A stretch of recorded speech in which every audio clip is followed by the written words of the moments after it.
Hello everyone, welcome back to the official channel of IMU International. The IELTS listening test, you'll hear 4 recordings, and you have to answer 40 questions. Remember, you only hear the audio once. Let's get started. Now turn to Section 1. Section 1.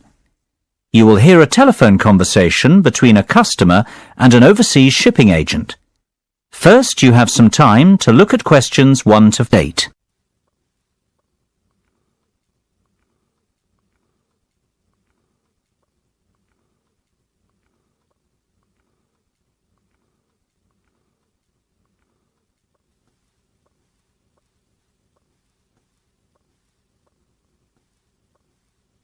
You should answer the questions as you listen, because you will not hear the recording a second time.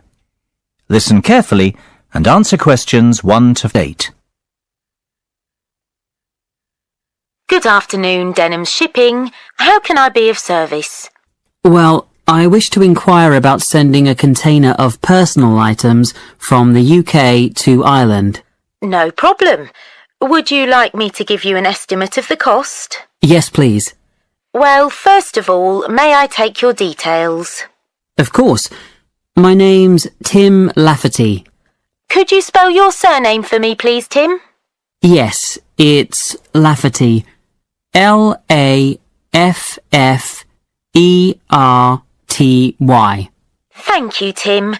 Now, where would you like us to pick your container up from? My university, if possible. OK. Let me make a note of the address. It's Abbeyfield University. Is that Abbeyfield?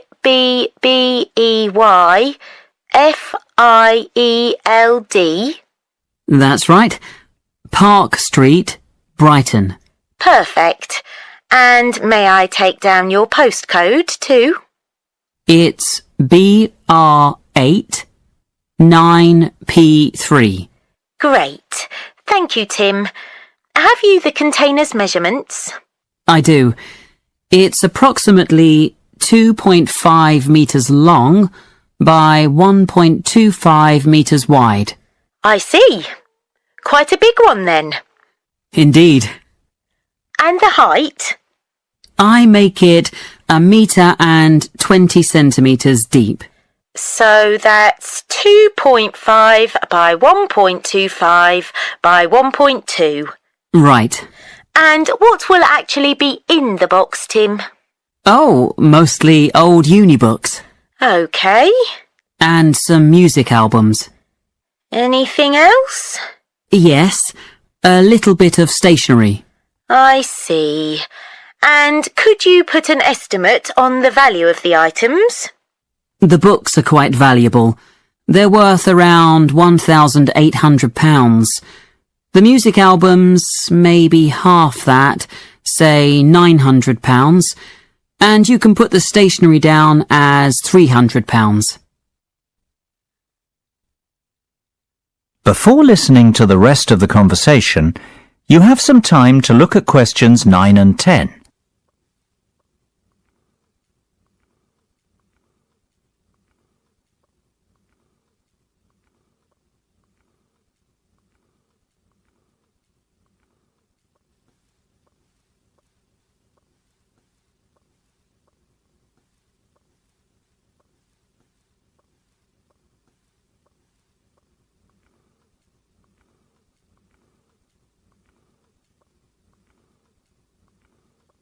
Now listen and answer questions 9 and 10. OK. And will you be purchasing contents cover from us also? I'm not sure what you mean. Sorry, let me explain. Because your items are worth more than £2,000, we recommend that you purchase insurance to cover yourself in the event of damage or loss. Makes sense. What are my options? Well, we offer 3 insurance deals: the premium rate, standard rate and economy rate ones. Premium offers full cover in the event of loss, damage or theft, which means you would be provided with the full cost of replacing your belongings. What about standard and economy? Standard will give you today's value, the second-hand value of your belongings, and economy provides you with a fixed payment of £1,000 in the event of loss, damage or theft. Well, I can afford to live without those books, to be honest, so just give me the cheapest option. We recommend standard cover for all our customers. No, thank you. That won't be necessary. The cheapest option will be fine. No problem.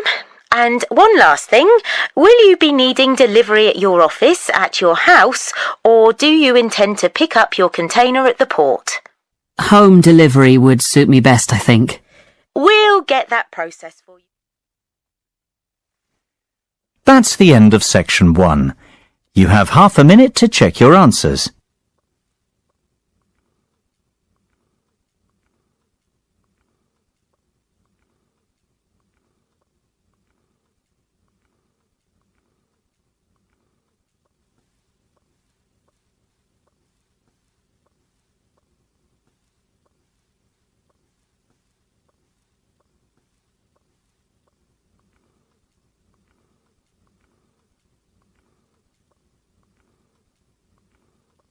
Now turn to section 2.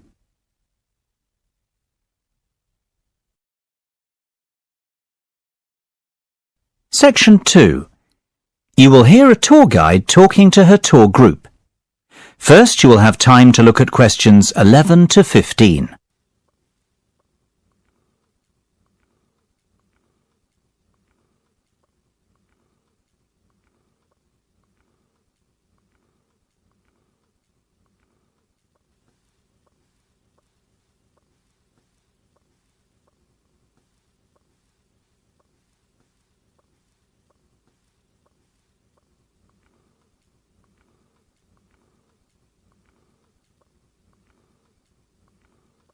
Now listen carefully and answer questions 11 to 15.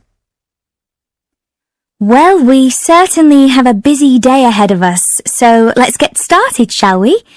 You'll find a map of the museum with the itinerary I've just handed out. The museum's our first port of call, so let's have a look at the map now. The door on the right of the entrance hall leads into the gift shop and ticket centre. Once we pick up our entrance tickets, I'd ask everyone to deposit their bags and coats in the cloakroom, which is located towards the back of the gift shop and ticket centre. If you want to pick up an information leaflet, you can approach the information desk situated along the right-hand side. Now, once you come back into the entrance hall, the door on the opposite side to the gift shop leads into the art gallery. There is a special exhibition on there at the moment which is not to be missed. If you continue on up the entrance hallway, that leads into the main exhibition centre. At the back left-hand side, there are some toilets. Beside the toilets, you'll find the 3D theatre. I strongly recommend that you make time for the 30-minute presentation in the theatre. It is well worth a viewing. Running along the right-hand side of the main exhibition centre is the Modern Art Studio. Here, not only can you view some of the most famous works of the 20th century, but you can also sit in on a workshop run by a local artist. So, that's the Art Museum. Before you hear the rest of the discussion, you have some time to look at questions 16 to 20.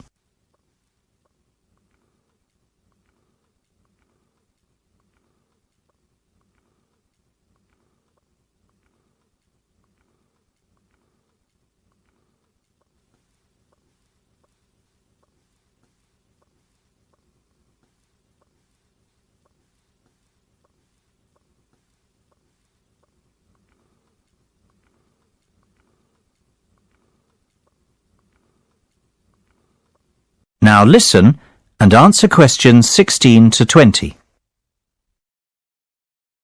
Next on the itinerary is the aquarium. Depending on how long we spend at the museum, we might have to give this one a miss. It's not what I'd call a highlight of the day, but it would be a shame if we didn't get to see it, as it's en route to the Solheim Country Club, where we're booked in for lunch at 1 o'clock. Originally, we had planned to stop off at the Milltown Winery afterwards, but we've had to scrap that plan, otherwise we'd never get to the Zoological Gardens before closing time. We have pre-booked the gardens and must be there by 2:30, so no dilly-dallying please after lunch. Straight back onto the bus. The gardens close at 3:30, so we've an hour there, which should give us ample time to look around. Time allowing, we'll stop off at the famous Stout Brewery after that, if traffic isn't too heavy, and we're in Lincoln before 5. If not, we'll head straight for the National Concert Hall, where you're in for a real treat of an evening, with a performance from the world-renowned cellist, Andrei Borovsky. We have to be in our seats by 6:30 sharp. After that, it's back to the hotel for the night, where a buffet meal will be waiting for us at 8:30, or whenever we get back. That is the end of section 2. You now have half a minute to check your answers.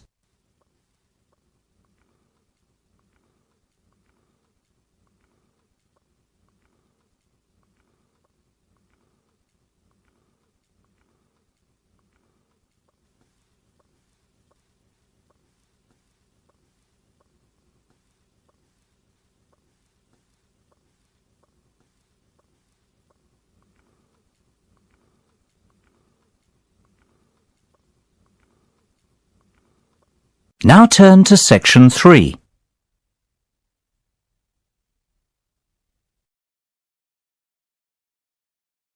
Section 3.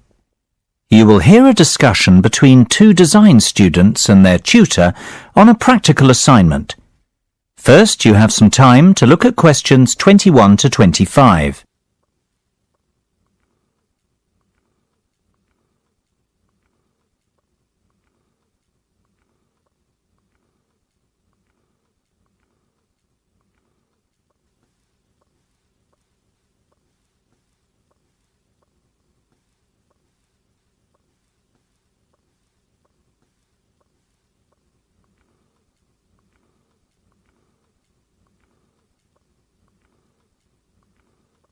Now listen carefully and answer questions 21 to 25. So, have you chosen a product yet? I think so.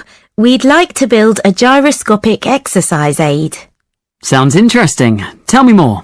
Well, we did some research and were amazed to discover the sheer range of applications for gyroscopic technology. Gyroscopes are used in laser and optical devices and can be found in many consumer appliances too. Right. Tell me about this product specifically, though. The aim of the assignment is to create something practical, functional and beneficial for consumers. Justify your decision. Well, we believe we can design and build a cheap and effective muscle strengthening aid by taking advantage of the inertial forces created by a gyroscope. Yes, what we want to do is design a ball which can be held in the palm. Within the ball, there will be a simple gyroscope. This gyroscope can be set in motion by movement of the lower arm and wrist together in sync. The device will not require any external power source because it will be sustained by the movement of the arm and wrist. This will create considerable resistance and an excellent lower arm strengthening aid. It will be simple to design and cheap to produce, yet extremely effective. This all sounds very good. I'm impressed. Thanks, Mark. We're glad you like it. I think we're really onto something here. Our research has told us there's nothing comparable in the market and that a product like this would have multiple uses. Not only could it be used as an everyday toning and exercise device, it could also be beneficial to people in rehabilitation who have suffered serious lower arm injuries. We see the product being marketed towards high-performance athletes, like tennis and golf players, for whom lower arm strength is vital too. Before you hear the rest of the discussion, you have some time to look at questions 26 to 30.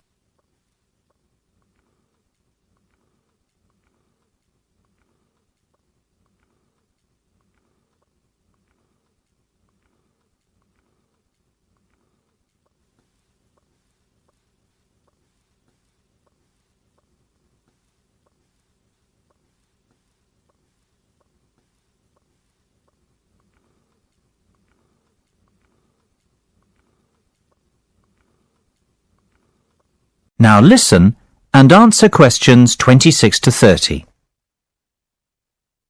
I've heard enough to give your project the go-ahead.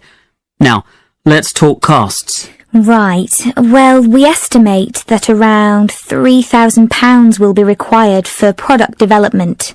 You mean to build the prototype? Exactly. And we'll need half that again to carry out some product testing. And what's your timeline for the project? The prototype should be ready a fortnight after work on the design starts, and we'll need another 6 weeks for testing. We want to enlist the help of 15 people to test the prototype.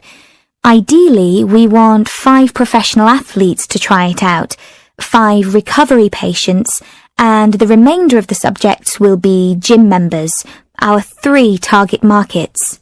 Okay. Well, you have a lot of work to do, but you've certainly made a good start. Let's meet again on Monday to get the ball rolling. That is the end of section 3. You now have half a minute to check your answers.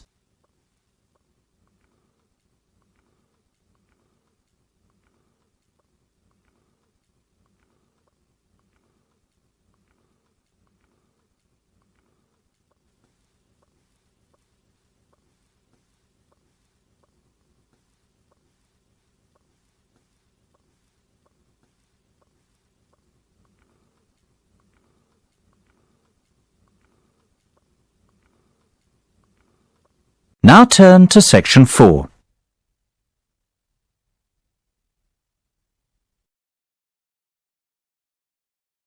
Section 4. You will hear part of a lecture about public speaking. First, you have some time to look at questions 31 to 40.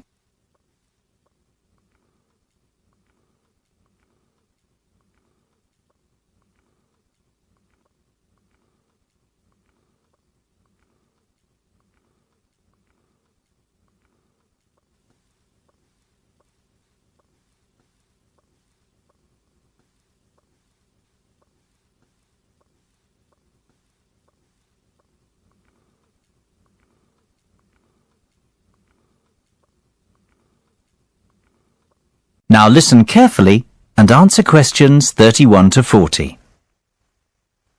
It is only natural to feel somewhat nervous before giving a speech, and while a few nerves never did any harm, and can in fact prove beneficial, letting your nerves overcome you can be detrimental. Today's presentation will focus on ways to control those butterflies and help you to give better presentations in future. First and foremost, you've got to know your material. I can't stress that enough. If you fail to prepare, you might as well prepare to fail. Even the most experienced speakers never turn up unprepared and never try to wing it. Personalize your subject and use humour, anecdotes, and conversational language. This will make it easier for you to remember what you want to say. Secondly, practice, practice, practice. Rehearse well in advance, and preferably out loud, and with all the equipment you plan on using.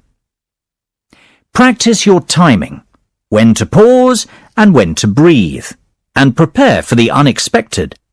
Something always goes wrong, especially when you're relying on technology, so always have a backup plan. Get to know your audience before you have to stand up in front of them. Meet and greet them on the way in, perhaps. It is much easier to talk to a group of friends than a group of strangers. And, just as importantly, know your room as well. Arrive early, pace the speaking area, and practice using the microphone and visual aids. The hardest part is trying to relax. Never rush straight into your speech. Begin slowly and address the audience first. In fact, even before you start, take a few deep breaths.